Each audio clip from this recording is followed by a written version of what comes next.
Hi everyone. Today we are going to discuss about the Coulomb's law and electric field and electric dipole. Three concepts we are going to discuss. Have you played with the magnets?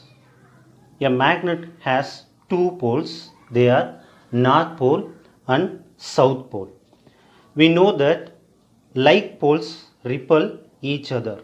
Like poles, that is south pole and south pole, north pole and north pole repels each other, and unlike poles attract each other.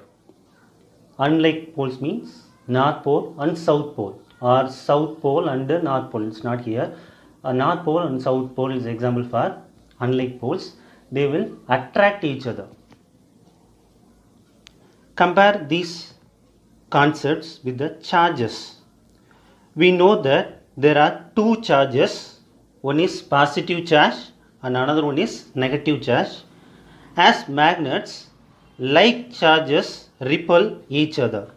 Like charges, positive charge and positive charge, or negative charge and negative charge, they are approaches each other, mean they will repel each other. And unlike charges attract each other. To find the force between these two charges, which is known as electrostatic force, we use the Coulomb's law.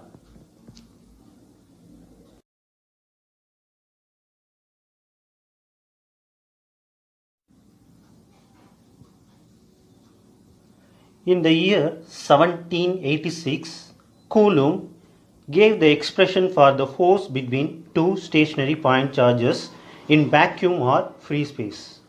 Here, let us consider two positive charges which are separated by the distance r. Then there will be a repulsive force between these like charges. According to Coulomb's law, the force between the charges is directly proportional to product of the charges and inversely proportional to square of the distance between them. We can combine these two statements. F proportional to Q1 Q2 by R square. Complete expression of the Coulomb's law is written here. F21 is the force which is given by the first charge on the second charge. Here we have introduced the constant. So the constant value K, that is equal to 1 by 4 pi epsilon naught. What do you mean by epsilon naught? Epsilon naught is the permittivity of free space. Permittivity is the property of a medium which is determining how well it transmits an electric field or electric force between the charges. These are the constant values. 1 by 4 pi epsilon naught, that is equal to 9 into 10 to the power of 9 Newton meter square per Coulomb square, and permittivity of the free space epsilon naught, that is equal to 8.85 into 10 to the power of minus 12 Coulomb square per Newton meter square.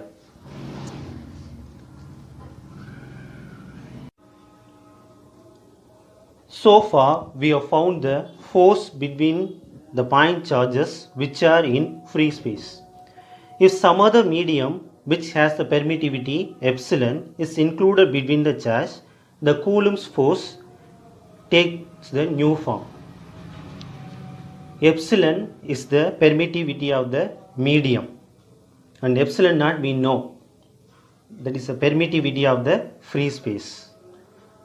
Permittivity of the any other medium is greater than the permittivity of the free. The force between the two point charges in the medium other than vacuum is always less than that in vacuum. If some other medium is included between the charges, the force between the charges will be somewhat reduces.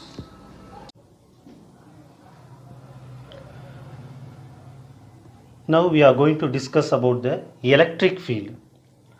So far we have discussed about the interaction between the two charges, which can be determined by Coulomb's law. But how does the interaction occur? To answer this question, Michael Faraday introduced the concept of field. According to Faraday, every charge in the universe creates an electric field in the surrounding space. If another charge is taken into its field, it will interact with the electric field at that point and it will experience the force. Suppose a test charge Q naught is placed on the point R. Q naught is placed at the point R.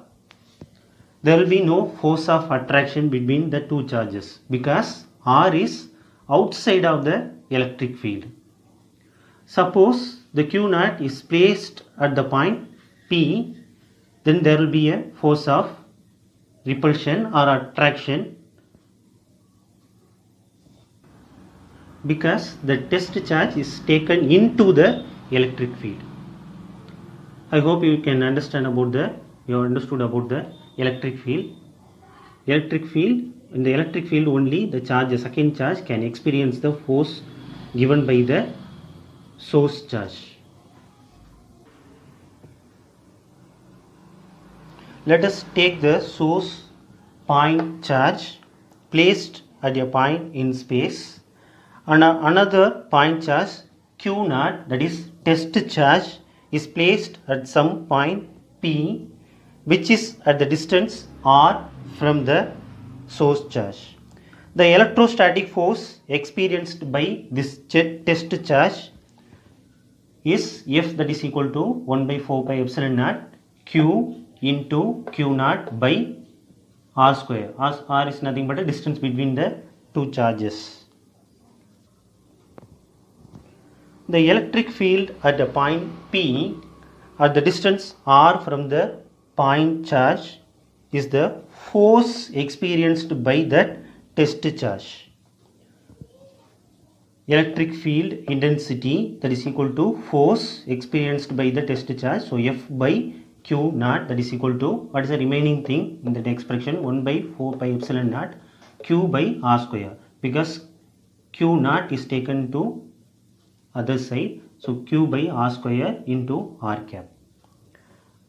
The unit of electric field is Newton per Coulomb because the expression is E, that is equal to F by Q naught.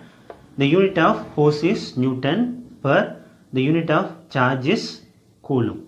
So the unit for electric field is Newton per Coulomb.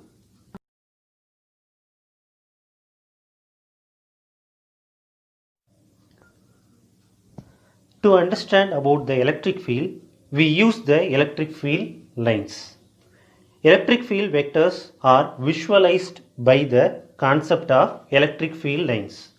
The electric field lines starts from positive charge and ends at negative charge or infinity.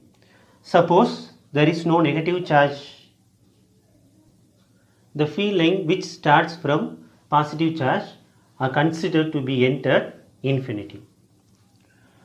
For the positive charge, the electric field lines point radially outwards. Likewise, for the negative charge, the electric field line points radially inwards.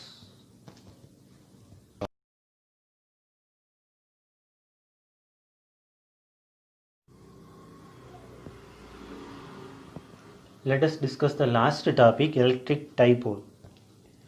Two equal and opposite charges separated by a small distance constitute an electric dipole. The electric dipole moment is a measure of the separation between the positive and negative charges within a system. It is given by the letter P. The expression for the dipole moment P, that is equal to 1 of the charge Q into distance between the two charges, that is Q into 2A. I have written that in a vector form, P vector, that is equal to 2QA. We know that unit vector n cap. The unit of dipole moment is Coulomb meter. Thank you so much. In the next video, we are going to discuss about the electric field at a point due to electric dipole in the equatorial line. Thank you.